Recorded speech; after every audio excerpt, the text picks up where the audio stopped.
we have 7 core values here at CSL that we like to focus on each week. They are love, healing, oneness, abundance, spiritual growth, service, and diversity. And today we're focusing on love. I was looking up love poems this week, and I found this amazing excerpt by a poet called Pablo Neruda, who says, "I love you without knowing how or when or from where. I love you simply, without problems or pride. I love you in this way because I do not know any way of loving but this, in which there is no I or you." Loving can be so simple, and yet we tend to make it so complicated, don't we? If we could only love in this way of oneness, where there is no I and no you. It's a difficult practice, even though it seems very simple on the surface. So here's another way of being and loving with yourself. Another phrase to remember that was taught to me by my loving wife when I first met her. And that phrase is this: to the best of my ability. To the best of my ability. Practice loving in which there is no you or no I, to the very best of your ability. Allow yourself the space to not be perfect, because acknowledging that you are doing the best that you can is very loving and will open the space for you to do even better and celebrate your growth along the way. So friends, to the best of my ability, in a way that there is no me and no you, I love you. Namaste. When I was a little boy, about 10 years old, growing up in a small town in the middle of Kansas, unaware that I needed anybody else to teach me how to be spiritual, my parents took me to the Methodist church, and that's where I learned to pray. My Sunday school teacher taught me the right words to say, the right way to hold my hands so that I would appear humble to God up there, and the right way to end my prayer so that God would hear. In the end, you had to say, "In Jesus' name I pray," or else God couldn't even hear the prayer and wouldn't receive it. Apparently went to the spam folder. So that's what I was told. And like all kids who want to please their parents and teachers, I paid very close attention. I wanted to get it right, and not just because I wanted everybody to be happy with me. I actually had an ulterior motive. You see, there was something that I wanted to get from God that I had prayed for, and I kept praying for. What I wanted was a new bike. And so I prayed for a new bike, and lo and behold, guess what? I got a bike. Sometimes I would lay awake in my bedroom at night as a young boy, and I would hear my parents in their room arguing and fighting. And so I would pray for them to be happy together, and that prayer didn't get answered. They divorced about 2 years later. But of course, most of all, my biggest prayer, the one that I begged and bartered for the most, the one that I prayed over and over and over again as a child, was, "God, please make me normal like all the other boys." And clearly that prayer didn't get answered either. I mean, look at this outfit. Do I look normal to you?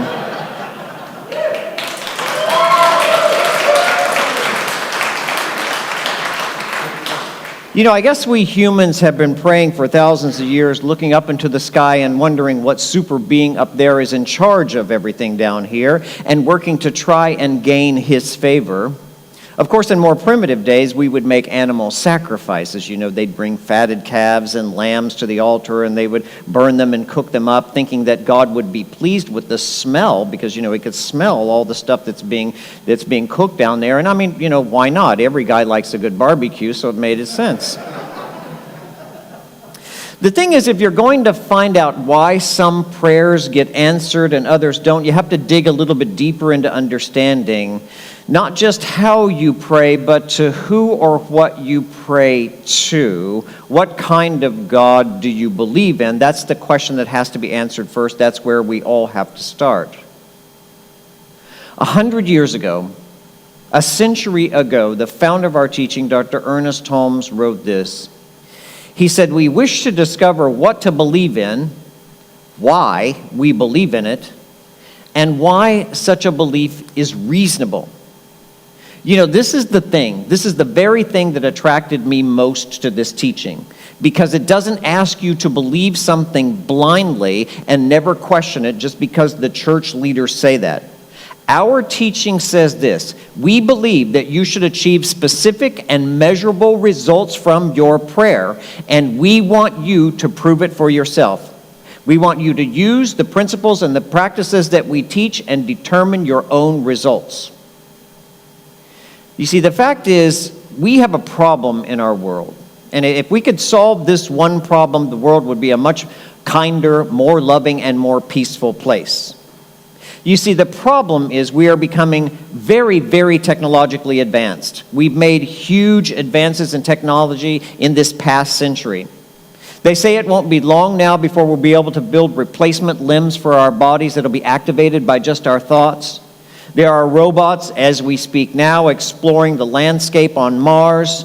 The computer technology that exists in your smartphone, the one that's in your pocket right now, is stronger and much more diligent than the NASA computers that sent Neil Armstrong to the moon in 1969. We continue to make huge technological advances as we march forward into this new century, but we keep being held back by our old theology, which hasn't been updated since the Dark Ages. And so we're technologically advanced, but spiritually retarded. And that's the problem. We never advanced in our understanding of God. And so our relationship is stunted, and we have remained spiritually ignorant. This year, our scientists say that we're going to discover numerous planets in what they call the Goldilocks zone. You know what that is? Planets that orbit their stars just far enough away to maintain life as it does on Earth as we understand it. There are about 100 billion planets in the Milky Way galaxy in our own, and maybe trillions more in the universe. Imagine what life exists out there in the universe. It's clear that we are in the midst of a vast experience, a living, breathing organism that is infinitely expanding. Okay, I'm going to get really left brain here for a minute. So, all you right brain people, go to your happy place. Think about how it'll feel later when you hug. Are you there yet? Okay, good. Do you know that the majority of the universe is made up of dark matter, but we still don't know what it is or what it does or how it's even there or how it sustains life? That time and space are intricately connected, but they're not separate things like we believed they once were. In fact, the further and faster that you travel in space, time actually bends and then it ceases to exist. Look, I know I'm starting to sound like Sheldon on The Big Bang, so I'm going to stop. But what I'm trying to impress you with here is there is a power at the helm of the universe, an infinite intelligence that created and sustains all life and governs it everywhere in the universe, but not just in the universe, in you. And that power, as our founder, Dr. Ernest Holmes said, is a power for good. Its only desire is for the highest good to unfold. And it is directing life everywhere in the universe, in every galaxy, on every planet, in every heart of every sentient being. So, clearly, don't you think we need to upgrade our God software to maybe 2.0? I mean, is it time? Can we start a new operating system for what God is in our lives, for the intelligence that governs life in the universe? But more important than any of this universal talk, how's my hair? You like it? Oh, thank you so much. I didn't want you to get too distracted. No, the truth is I went to a new hairdresser this week. Mine had to leave town. I'm not exactly sure if that had anything to do with me, but he recommended I go to somebody new, and I went to this new woman in the salon on Thursday, and there was another woman that came in to get her hair colored while I was there, and she had on one of those boots, you know, that you have to wear if you injure yourself.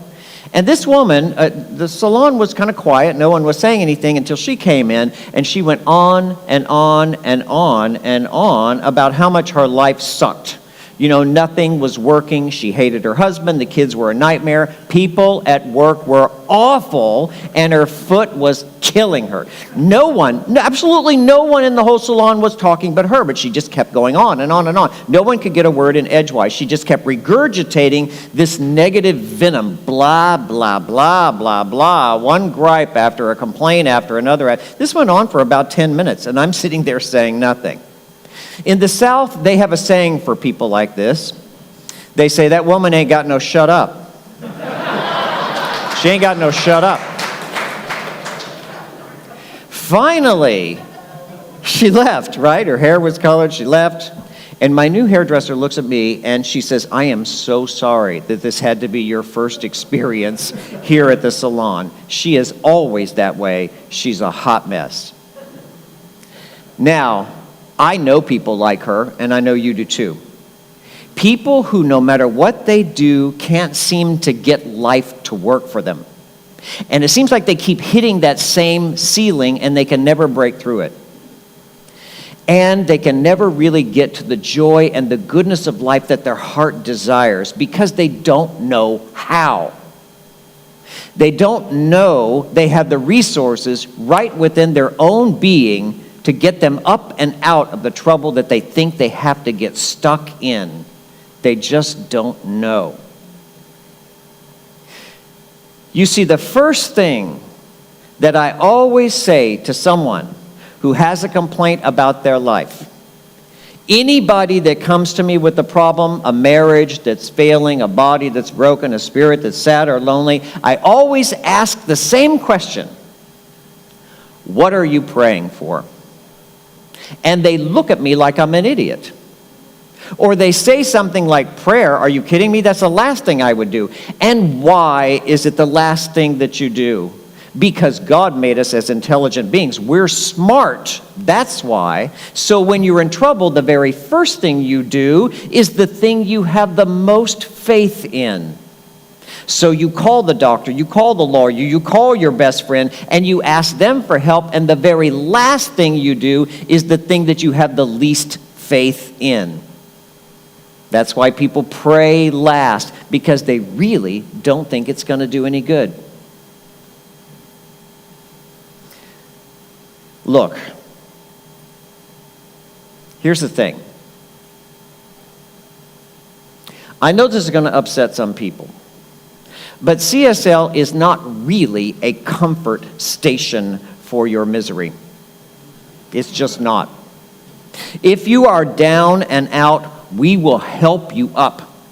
If you are sad and lonely, we will listen to you with the greatest heart of compassion. If you come in that door with low self-esteem, we will see tremendous worth and value in you, and we will keep seeing it in you until you can see it in yourself. But we don't play here. We are very serious about healing, about getting you to a better life, a richer, fuller, more loving experience in life. So we expect you to heal, because we know how to use the power that created the universe, the infinite power that awaits your use. Don't take my word for it. You know what? There's a science to this thing, you know. The power of prayer has been scientifically proven. And if you don't believe me, you can Google it.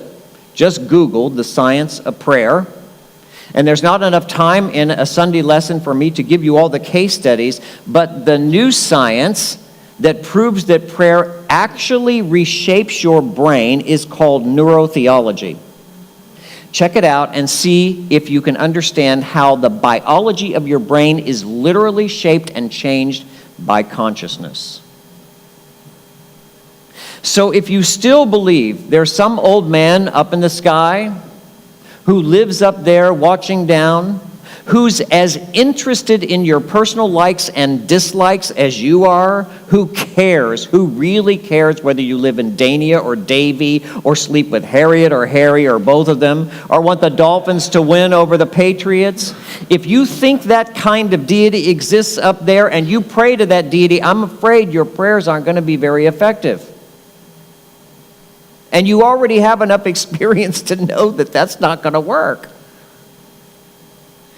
Maybe what happened to me 40 years ago when I walked through the doors of a Center for Spiritual Living is happening to you right now. Maybe the God that you have lived with your whole life has gotten too small for you.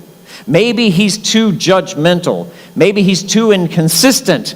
Maybe he's just not very helpful at all. Maybe you're outgrowing the dogma of the fearful masses. The ones out there that are say we should live in fear of God and lie low in his presence. Why? Why should we fear a God that is love? If God is love, what is there to fear? Why should we fear our own power? Why should we be afraid of our own greatness? Haven't we been created in the image and likeness of the deity? Maybe you've been pretending to be powerless for too long and the day has come for you to wake up and rise up. Maybe you've just accepted what other people have told you for too long that it's now time for you to maybe start thinking for yourself. Listen to me.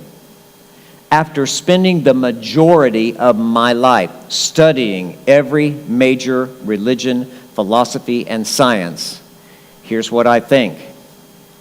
The old man in the sky must die.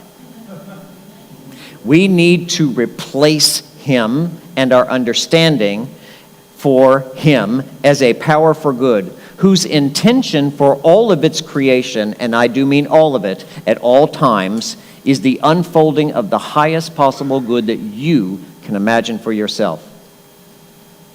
It's time to mature and time to grow in your awareness of what God is. Get up off your knees and stop begging. Start using the power that, as Emerson says, sweeps and circles round you. Because you have been made in the image and likeness of your Creator, your nature is exactly that of God's. It mimics God's nature, and that means that you create your world the same way the universe created this world. You know how you do that? You speak it into being. You say it is so. What you think about comes about. What you talk about incessantly through a spiritual law of cause and effect shows up in your life. It's not magic. Your intentions create your experience. Your word has power, and every word is a prayer.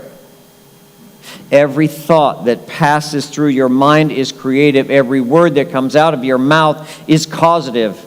And that's why the basis for all the change that's ever going to happen in your life has to come from a start in consciousness, from a change in belief, from a new way to think and a better way to live, not a change of experience.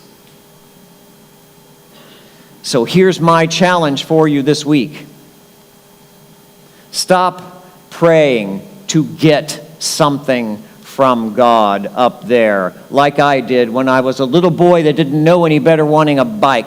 Stop praying to get anything from God and start praying to know something.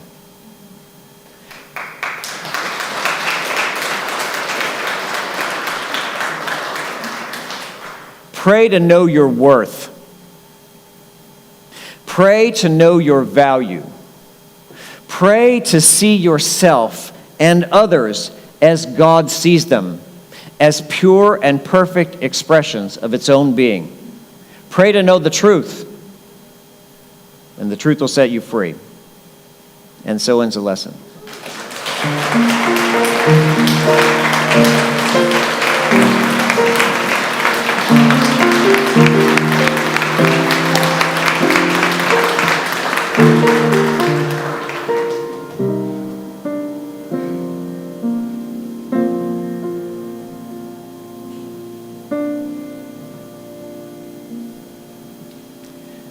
There is a time in every relationship where you get to listen and you get to talk. There is a time in every dance where you lead or you follow. There is a time in every relationship that you have with your Creator, with Spirit, with love itself, where you speak boldly, affirmatively, creatively, and faithfully, this is what I want created in my life. And then there's a time to sit and listen. To sit and listen for an even greater good than maybe you could have even imagined, or for the directions on which way to move, what thing to do, what thing to know to have that become true. Our spiritual practice this morning is listening. Let's close our eyes and go within.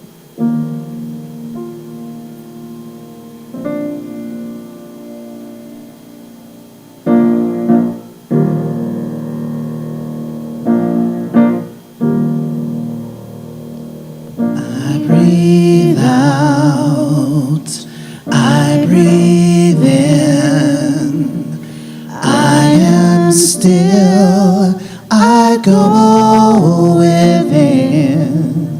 When I quiet my mind, in the stillness I find. Spirit meets me there, Spirit meets me there.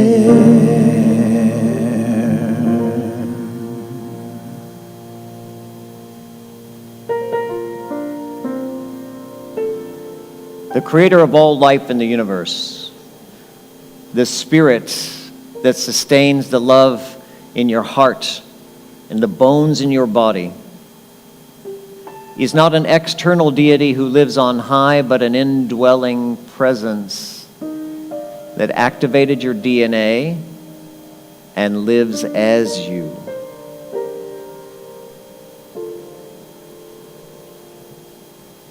You have never been abandoned. You have never been separated from love. You live in it like a fish in water, surrounded by the power that created the universe, waiting on your impression to decide what you want.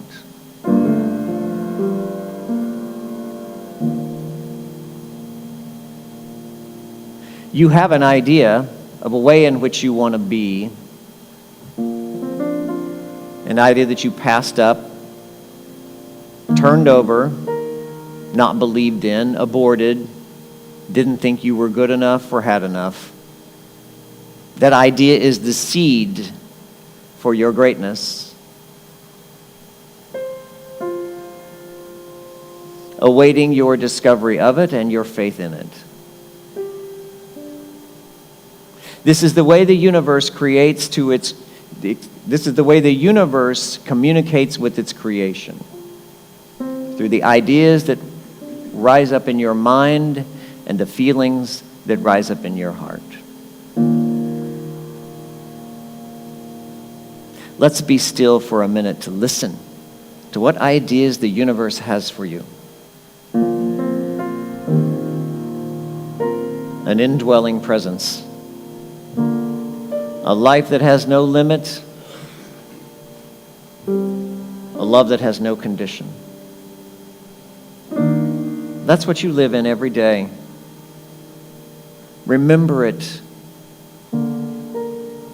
Use your power and let yourself be loved. That's all you have to do. And so it is.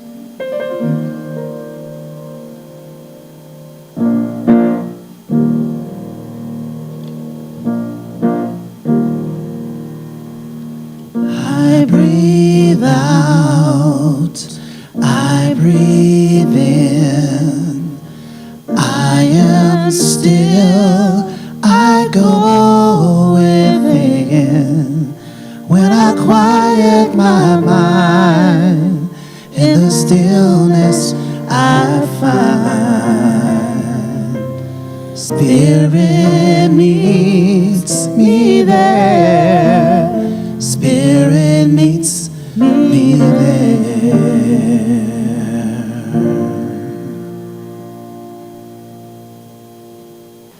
we close our service as we always do with this little affirmation card, and it is an affirmative statement for you to keep in mind this week. Let's say it aloud together, please. I pray with a consciousness of receptivity of a good already given. Already given. Let's know this.